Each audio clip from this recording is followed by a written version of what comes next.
Welcome, I'm Tamara, and here we are with part 2 of 3 in terms of how I opened my brick and mortar businesses with really little to no budget for my marketing and advertising. Yeah, we can be so super creative. So the last video we went over how I opened my first practice and how I literally did that for just the cost of purchasing posters and just my marketing print, like my business cards and just different things that I would pass out to my clients when they came in for services. So today I'm going to talk about my second launch of my business, which I then ended up moving to Peterborough. And it's a funny story because it kind of happened accidentally.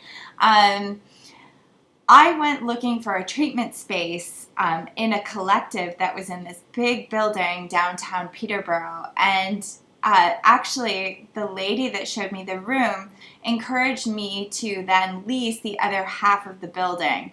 That was kind of a large leap, but she looked at me and she said, what is it that you're interested in doing? And I just said, I'm interested in collaborating with other people. Eventually, I'd love to start like a collective or something.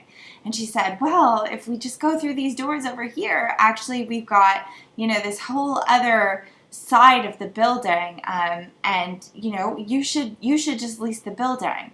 Well, as crazy as that was, I was apparently even crazier and really actually on the spot decided, yeah, sure, I'll do it.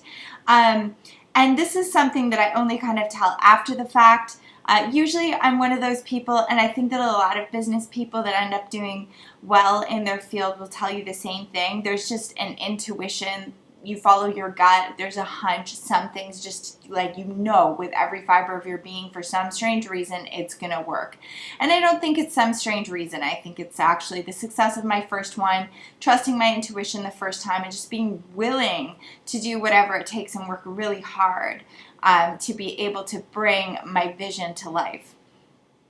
So I signed the lease. I at that point in time, I don't even know if I really had enough money for first and last rent. That was, a very, very bold kind of gamble on my behalf, but something I believed in myself to do.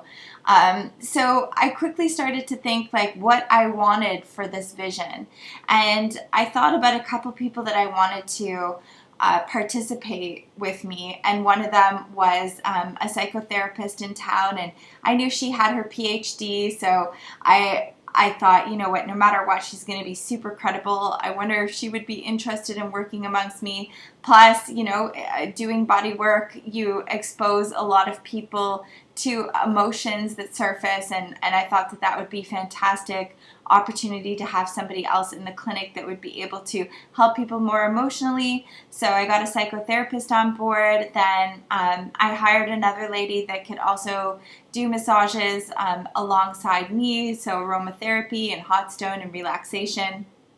And then I got, another RMT on board, and, it just kind of away we went. So I offered it as a collective initially, and had these 3 other people, and so I had an iridologist as well, these 4 other people, all paying, enough so that I would be covering, most of the expenses and rent with the clinic, with myself participating as well. So I thought that was pretty fair. I was paying less than what I would have paid for a room by myself next door, and here we had this kind of collective. So Kulik Collective was the brand name. And I thought, I have no clients here. I've just moved to another city, a new city. I have all of this rent, all of this to do. How am I going to get clients? At this time, I had heard about WagJag, which was a group deal kind of company on the internet. You may have heard of them. There's Groupon, and there's a handful of them. Anyways, what they do is they allow you to advertise with them, and they ask you to give a percentage off, and they also take a percentage. So the public is getting an amazing deal on your service. For example, I gave 50% off of a massage treatment is what I sold them for. And then, a percentage of that is organized with WagJag as well, for them to keep for using their list, of consumers that they have, and they have tons and tons and tons of consumers. So when I was negotiating this at first, WagJag, they told me, what, nobody's ever done a massage deal out here. You might sell quite a few, like you might even sell 200 or 300 up front. And I thought, okay, I can handle that. I can handle doing 40, 50 a week, and, it'll just take me a few months to get through these. So I decided to go for it, and I did it. I ran the deal actually before I had my open date for the clinic space. So very quickly, within, 3 weeks' time, I had organized, to have my WagJag up and running and finishing before my open date. I organized to get the psychotherapist and massage therapist and iridologist and aromatherapist on board with renting space with me. And this was a completely new way of launching my business. I did, fun artsy things for my brand. I contacted a local artist and had him hand make a sign for me and do my logo work and all of that. So I had something very authentic. And you know what? I really don't think that there was another collective in town at that point in time, or a collective that was harnessing the same type of practitioners under one roof as we were. If there was, then I'm just not aware of them. But so I had the WagJag running, and lo and behold, it went kind of out of control. I ended up running 2 different ones kind of side by side, and with both of those running, I sold upwards of almost 1,000 treatments between the 2 of them. And so you're giving a very heavy discount, and you're paying a good percentage. But the thing is, I looked at it this way. I thought, all the money that I'm going to spend in newspaper advertising and radio advertising, and handing flyers out door to door, and doing all of these different things, I think that this would be just much better investment to put the money into the people that I already know are looking for the service and are willing to pay for the service that I'm offering. And they don't know how much of a percentage is being taken from WagJag, the consumers, when they're coming in. They know they're getting a really good deal, but they're super excited already, and this is what they want. So this was a fantastic opportunity, because you get the money from WagJag as soon as your deal closes. I think like within 30 days or within 60 days, I can't remember exactly. So I had, the capital that I needed to be able to pay like X amount of months of rent. So I knew that my bills were being taken care of. And again, learning from the success from my previous launch, I applied all of the same things that I did that were successful in my previous business into this one. And so I had little packages made up that as soon as people came in for a massage, I got their email address and I opted them in to the opportunity to sign up on the membership rate, which gave them a discounted rate. And they also got 2 50% off coupons that they could use at any point in time. And I also put them on a referral program. So if they sent X amount of people, they were going to get a free treatment or $10 off of their next treatment. So I had all sorts of stuff going on to make sure that I kept them engaged. And I don't even think anybody walked out without either giving me their email address, booking a next appointment, signing up as a membership, or booking one of their 50% off coupons. So at that point in time, that worked like gangbusters. That location I had open for close to 5 years, so there's a handful of different things that I tried through the duration there. But just going back to the WagJag again, I had such a stream of people coming in consistently that I was then able to start redirecting all these different people to the other therapists in the space. So I was able to not only create a thriving clientele for myself, but for other practitioners as well. Within the first year of opening, which I leased the top part of the building, I was able to also then create a partnership with somebody else in the clinic space, and we shared the expenses while keeping it still as a collective.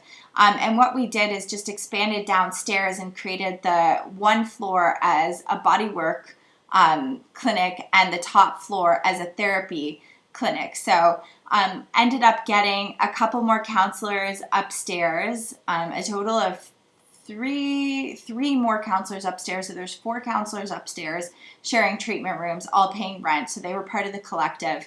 And then downstairs ended up hiring another RMT, having 2 other girls that worked and shared some of the body work that I created different treatments with, and then also had another RMT, so a second RMT, join us and rent space with us downstairs. So we had 1, 2, 3, 4, 5 body workers doing massage downstairs, and then we also had a reflexologist as well. So 6 of us downstairs and 4 of us upstairs, upwards of 17 people at the busiest time. I offered, incentives to fill the space, because essentially after a year, I wasn't even needing to pay rent for the commercial space that I was in, because I had so many collective members that were sharing treatment rooms and paying for rooms.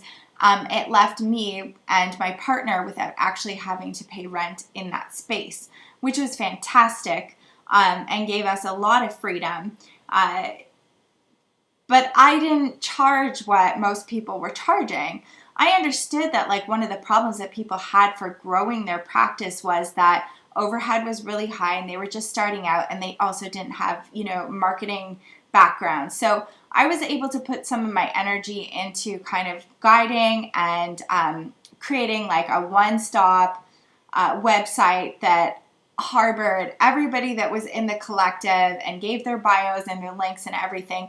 So all of the advertising that I was doing for myself was being a positive influence for the rest of the people in the clinic.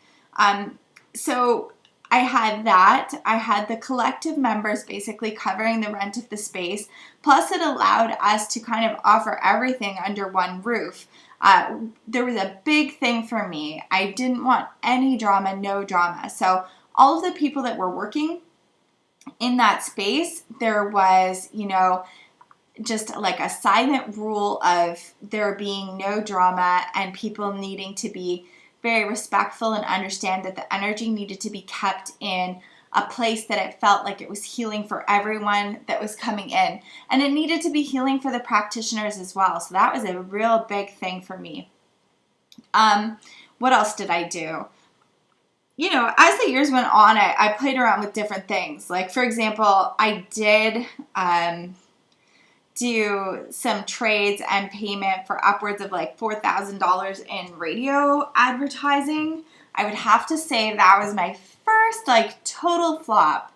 Nothing. I literally got nothing out of that. So I don't know if my copy sucked. I don't know if the time of day that I ran the advertising sucked.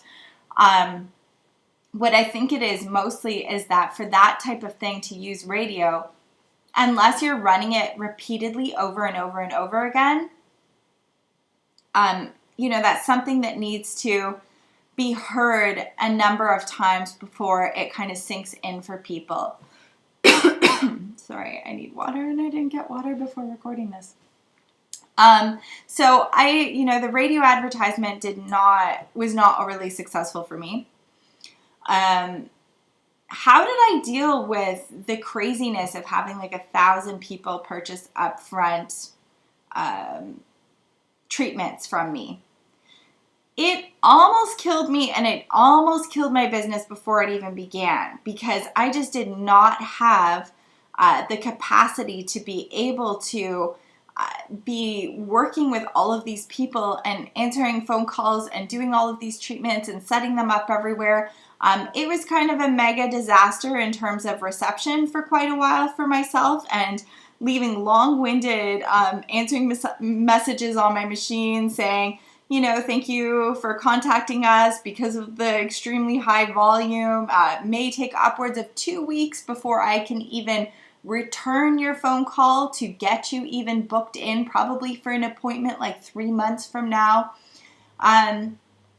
The success did not come without the challenges.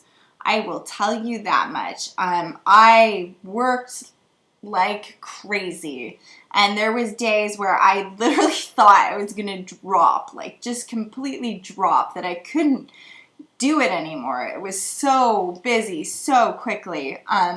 But you know what? I ended up stumbling upon my next tool, which was Click for Time, which is an online booking system. And I came into that probably 6 months into the second business launch, and that saved my life. I cannot begin to tell you how amazing it is to find tools and to outsource work that we can. I literally started, to have all the practitioners that were either working for me or like with the body workers. All of the body workers got on the online booking system. And I think with all of us, I was paying like $75 a month. And that allowed me to take the time to set up all of the different practitioners, the hours that they were available, and I just started guiding people to online booking. And you know what? I trained most of my clients go to my online booking still for appointments, and that saved me hours a day of phone tag back and forth. And it was what it was. People went on and they could see clearly that I was booked and there was no spaces, so this is where they had the option to book. I also hired more people in the meantime that were able to take over some of that overflow. So I had help that way. And then, once things stabilized, so a year in, I'd say we literally retained 80%, if not more, of the people that were coming in to see us. Our kind of slogan and our motto, again, was like, treatments you can feel working. We had a huge emphasis on results, and we had a huge emphasis on building relationships. So people were getting results, and people were getting fantastic treatment in terms of their relationships with all of the practitioners that were on board. And we created a fantastic reputation for ourselves, and we had a ton of word of mouth from that, on top of all of the different promotions and things that constantly encouraged people to come in. I started then offering twice a year, a special. So instead of investing my money in getting new people, I never needed to. I just kept my initial email list that had all of the people that had come from WagJag, as well as, referrals that were coming through. And I would just send them the promotions twice a year. So I had, a ton of people in my membership program. That was always full. So I had secured income that way. And then I would run promotions to kind of lure back in the people that weren't so regular. So twice a year, I'd run something like 3 treatments for $99. So it was a really super good deal. And then I would try and encourage people to book them, one after the other, like book 1 week and then the next week and the next. And then people got back into the rhythm of coming in for treatments, feeling really good. And then they also opted in for the membership program, or to become regulars of one of the other people in the clinic. So that was incredible. I also started to really utilize selling all of the different products that I had in there for vitamins and supplements and things like that, which also supplemented my income. And, just participating in community events and fundraisers and things like that, always being consistent with continuing my relationship with other businesses in the community. But really was so full and so busy that I didn't need to do any other type of marketing. My email list from that original 1,000 people was all that I needed to keep myself busy, as well as a handful of other people in the clinic busy all the time. Was not needing to pay for any rent or overhead after the first year. of the close to 5 years that we were in that location. And that was, another super success. It worked out to thousands and thousands. I think it was like $40,000 that I injected into advertising if you counted all of the discounted rates of the massage that I offered from doing the Wag Jag. Would I have had $40,000 to go spend in newspaper ads and doing other type of advertisement to get my business up and going that quickly? No. So I didn't look at it as, I'm massaging these people for really super cheap right now. I looked at it as paying for each one of them and the lifetime potential of that client or customer. I'm trying to see if there's anything else that I'm missing here. I'm going to roll into, the last aspect of this second location in the next video, because it ties in to opening up the third location. So again, I hope that this information was useful to you, and I invite you to ask any questions. And it's already at 21 minutes, so I'm going to cut it now. And thank you so much for listening. I hope some of this information helped.